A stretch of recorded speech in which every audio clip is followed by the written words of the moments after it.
Friends कौन आपण मैंने जानती आम राज्यर मंडी में धानर दाम क्विंटाल पिछा 2100 टंका थिबा बेले पड़ोशी राज्य छत्तीसगढ़ में धानर दाम क्विंटाल पिछा 3100 टंका रही।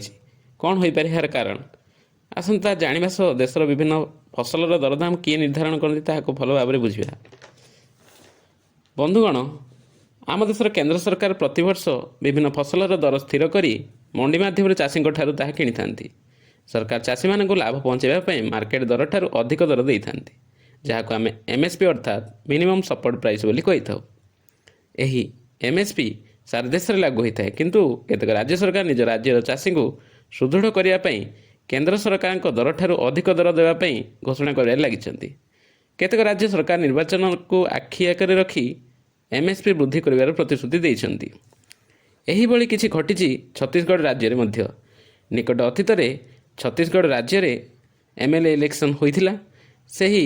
से समय वर्तमान सरकार रे थिबा विष्णुदेव साई बीजेपी पार्टी सरकार रे आसिले एमएसपी को 2100 टंका 3100 टंका को वृद्धि करने में प्रतिश्रुति देते।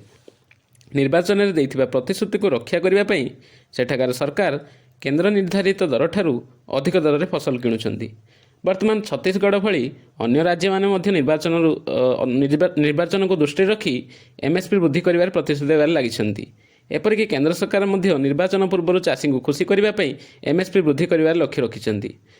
बजार दर ठारू अत्यधिक दर में फसल किणवा द्वारा चाषी मैंने उपकृत हेबे किंतु शस्य सामग्री गुड़िकर बजार दर वृद्धि पाइबार संभावना रही जहाद्वारा मध्यवित्त परिवार को यह प्रभावित कर परिस्थिति सृष्टि न होगापी केंद्र सरकार भारत ब्रांडर विभिन्न प्रोडक्ट को बाजार को छाड़िया योजना रखिंट। किछि दिन पूर्व सरकार भारत अटा बाजार को छाड़ी जार मूल्य थिला मात्र 27 टंका 50 पैसा।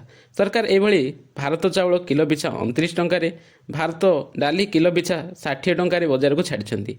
यही सब प्रोडक्ट बाजार दर ठारू अति कम दर में मिलुथिबारु एहा द्वारा बाजार दर नियंत्रण हो पारिबो बोली सरकार आशा रखिंट।